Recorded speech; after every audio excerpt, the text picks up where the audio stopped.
నమస్తే, నేను Vamshi. Welcome to view point. ఆపదలో ఉన్న బ్రిటిష్ కల్నల్ని శివుడు కాపాడాడు. ఆ శివుడికి ఆయన ఒక ఆలయాన్ని నిర్మించాడు. అసలు ఈ కథ ఏంటి అనేది మనం తెలుసుకునే ప్రయత్నం చేద్దాం. ఇక బ్రిటిష్ దంపతులు భారతదేశ ఆధ్యాత్మికతకు ఫిదా అయిపోయిన పరిస్థితి అయితే కనిపిస్తోంది. ఇక మన దేశంలో కొండకోణంలో పర్వత ప్రాంతాల్లో మాత్రమే కాదు, ఆ సేతు హిమాచలంలో అనేక పుణ్యక్షేత్రాలు, పవిత్రమైన అనేక ఆలయాలు కూడా ఉన్నాయి. కొన్ని స్వయంభూగా వెలిసినవైతే మరికొన్ని దేవుళ్ల మీద భక్తితో రాజులు భక్తులు నిర్మించిన ఆలయాలు కోకొల్లలు. అయితే మన దేశానికి వ్యాపారం కోసం వచ్చి మనని పాలించి తదనంతరం పాలన చేపట్టిన బ్రిటిష్ సర్కార్ హిందూ దేవాలయాలపై చేసిన దాడి గురించి కూడా చాలా మందికి తెలుసు. ఆలయం నుంచి దోచుకెళ్లిన సంపద గురించి అయితే ఎంత చెప్పుకుంటే అంత తక్కువే అనే చరిత్ర మనకుంది. అటువంటి బ్రిటిష్ అధికారుల్లో ఒకరు మన దేవుళ్లను నమ్మారు అంటే అతిశయోక్తి కాదు. అంతేకాదు, శివుడి కోసం ఆ అధికారి ఆలయాన్ని కూడా నిర్మించాడు. ఈ ఆలయం ఎక్కడ ఉందంటే 1880లో మధ్యప్రదేశ్లోని అగర్ మాల్వాలోని ఒక శివాలయాన్ని లెఫ్టినెంట్ కర్నల్ మార్టిన్ నిర్మించారు. భారతదేశంలో ఒక ఆంగ్లేయుడు నిర్మించిన ఏకైక ఆలయం కూడా ఇది. అయితే అంతకుముందు అక్కడ పురాతన ఆలయం ఉంది, దాన్ని ఆయన పునర్నిర్మించినట్టుగా చరిత్ర చెబుతుంది. ఇక ఆఫ్ఘన్లో యుద్ధం చేసేందుకు వెళ్ళాడు ఆయన. ఆ సమయంలో అతను తన భార్యకు క్రమం తప్పకుండా ఉత్తరాలు రాస్తూ అక్కడి పరిస్థితుల గురించి తెలియచేసేవాడట. అది చాలా కాలం యుద్ధం సాగింది. అయితే క్రమంగా కల్నల్ నుంచి భార్యకు ఉత్తరాలు రావడం ఆగిపోయాయి. ఈమెలో ఆందోళన పెరిగిపోయింది. ఆ సమయంలో మార్టిన్ భార్య కంటోన్మెంట్లో నివసించేవారు. భర్త నుంచి ఉత్తరాలు రాకపోవడంతో తెగ ఆందోళన చెందిదట ఆమె ప్రశాంతంగా ఉండటానికి గంటల తరబడి గుర్రపు స్వారీ చేస్తూ గడిపేదట. ఒకరోజు ఆమె తన గుర్రం మీద ప్రయాణిస్తూ ఉంటే వైద్యనాథ మహాదేవ ఆలయం దాటి వెళ్ళిందట. అప్పుడు ఆ శివాలయం శిథిలావస్థలో ఉండటాన్ని ఆమె గమనించింది. అయినా సరే ఆ ఆలయంలో హారతిచ్చే సమయం, శంఖం శబ్దం, మంత్రాల జపం ఆమెకు వినిపించాయట. దీంతో శివుని పూజ చూడటానికి ఆమె శివాలయం లోపలికి మొదటిసారిగా వెళ్ళింది. పూజారులు ఆమె ముఖంలో ఉన్న దుఃఖాన్ని చూసి ఏం జరిగిందమ్మా అని అడిగారట. మార్టిన్ భార్య తన బాధను, భర్త నుంచి ఉత్తరాలు రావడం లేదనే విషయాన్ని అక్కడి పూజారులకు తెలిపింది. ఆలయ పూజారి ఆ వివరాలన్నింటినీ కూడా విన్నారు. తర్వాత అప్పుడు దేవుడు భక్తులందరి హృదయపూర్వక ప్రార్థనలను ఖచ్చితంగా వింటాడని, క్లిష్ట పరిస్థితుల నుంచి భక్తులను భగవంతుడు రక్షిస్తాడని అక్కడ ఉన్న పండితులు ఆమెకు చెప్పారట.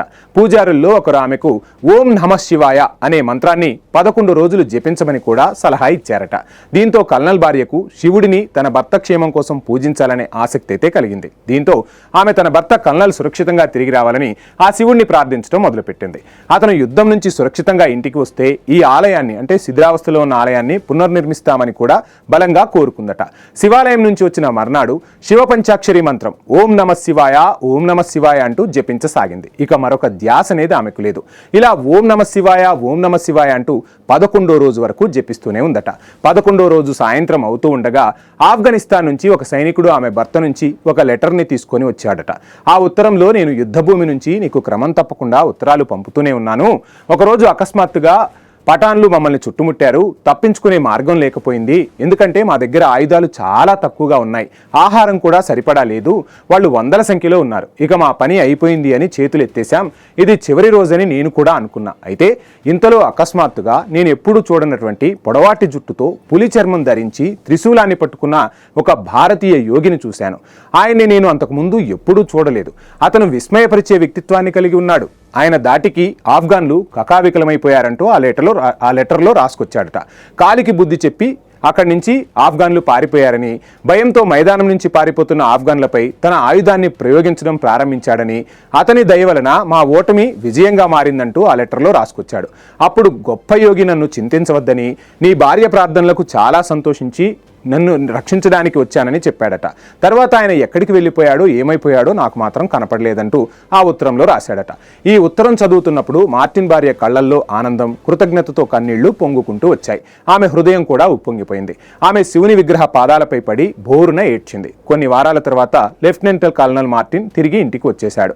అప్పుడు అతని భార్య జరిగిన విషయాన్ని మొత్తం కల్నల్కు చెప్పింది. అప్పటి నుంచి ఈ బ్రిటిష్ దంపతులు శివభక్తులైపోయారు. 1880 ఆఫ్ఘన్ యుద్ధం నుంచి తిరిగి వచ్చాక కల్నల్ మార్టిన్, ఆయన భార్య కొండ మీద కొలువున్న వైద్యనాథ్ మహాదేవుణ్ణి దర్శించుకున్నారు. 1883లో ఈ ఆలయాన్ని పునరుద్ధరించడానికి వారు 15,000 రూపాయలు ఆలయ పూజారులకు విరాళంగా ఇచ్చారట. అలా మహాదేవ మందిరానికి కొత్త శోభ వచ్చింది. ఈ సమాచారం విద్యనాథ్ మహాదేవ మందిరం ముందున్న శిలాఫలకంపై తమ కథను కల్నల్ మార్టిన్, ఆయన భార్య రాయించారు. మార్టిన్ దంపతులు తమ ఇంట్లో శివాలయాన్ని కూడా నిర్మించి జీవితాంతం ఆ శివునికి ప్రార్థన చేయడం ప్రారంభించారు. ఇక మొత్తంగా వారు ఇంగ్లాండ్ వెళ్ళిపోయారు. అక్కడ కూడా ఈ దంపతులు తమ ఇంట్లో శివుడిని పూజిస్తూ ఉన్నారట. మరణించే వరకు శివయ్యను వారు పూజిస్తూనే ఉన్నారట. ఇప్పుడు మనం చెప్పుకున్న మందిరం మధ్యప్రదేశ్లోని షాజాపూర్ జిల్లాలోని అగర్మాల్వాలో ఉంది. ఇదే మన దేశంలో బ్రిటిష్ వారు కట్టించిన ఏకైక ఆలయం. సో మొత్తంగా ఈ కథ మనకేం చెప్తుంది అంటే మన సంస్కృతి సాంప్రదాయాలు ఎంత గొప్పవో, దేవుణ్ణి మనస్ఫూర్తిగా ఆరాధిస్తే ఎటువంటి వివక్ష కూడా చూపకుండా మన ప్రార్థన నిజాయితీ అయితే ఆ భగవంతుడు ఖచ్చితంగా మనని కరుణిస్తాడు, సహాయం చేస్తాడు అనేది ఈ కథ ద్వారా మనం తెలుసుకున్న నీతి. ఇది వాళ్ళ వ్యూ పాయింట్. చూస్తూనే ఉండండి ఐ న్యూస్.